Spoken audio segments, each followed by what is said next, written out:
สวัสดีครับพี่น้องยินดีเข้าสู่ช่องอานุรุนามโขงเนาะครับเนาะมื้อนี้เฮาก็มาพอกันช่วงบ่ายๆนะครับบ่าย3 โมงนะครับเกือบบ่าย2 โมงกว่าเนาะครับบ่าย2 โมงกว่า2 โมง 40ได้นะครับช่วงบ่ายๆวันนี้ก็โอ้พี่น้องอากาศนะครับอากาศร้อนจัดนะครับมีเมฆเป็นบางส่วนแต่ว่าแดดแรงนะครับเนาะแดดแรงนะครับพี่น้องทำงานอยู่กลางแจ้งก็ให้ระมัดระวังเด้อครับมันแดดแรงหลายมันก็เหงื่อออกอาจจะเป็น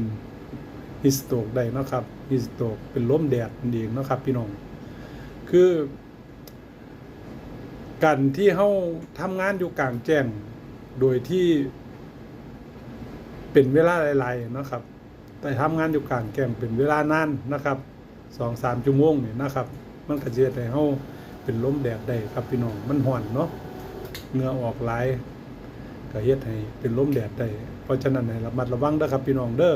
ถ้ามันร้อนก็ย่างเขากินน้ำกินท่าก่อนเนาะครับเนาะพักผ่อนก่อนนะครับนายจ้างหรือผู้ว่าจ้างเขาเจ้าก็สิบ่ใจไม่ใส่ระกรรมปานนั้นเนาะเพราะว่ามันก็มีเวลาพักประจำชั่วโมงของมันอยู่เนาะการทำงานทุกที่ทุกแห่งเนาะอนุนำโครงก็ทำงานรักษาความปลอดภัยก็บ่ค่อยได้กะตากแดดอยู่พี่น้องแต่ว่าก็เป็นบางครั้งคราวเนาะครับรักษาการบางเกือก็รักษาการในป้อมเนาะในป้อมแลกบัตรนะครับส่วนวันหยุดจังซี่ก็บ่ค่อยมีคนมาติดต่อพี่น้องเฮากับพอได้รีแลกซ์เนาะสังเกตการกล้องวงจรปิดเนาะครับเนาะดูแลความปลอดภัยภายในบริษัทเนาะก็งานแต่ละอย่างมันก็แตกต่างกันออกไปพี่น้องเนาะครับงานมันก็แตกต่างออกไปงานรักษาความปลอดภัยก็จะอยู่ประมาณนี้ครับเดินตรวจเน้นเดินตรวจดูความเรียบร้อยภายในเนาะ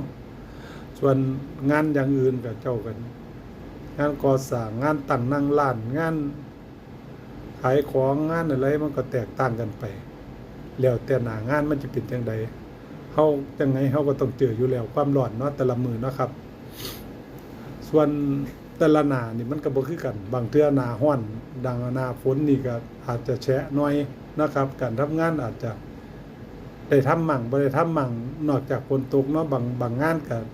ทำกลางฝนกลางแจ้งบ่ได้เนาะมันก็ฝนตกมากก็บ่ได้ทำเนาะครับมันก็แตกต่างกันไป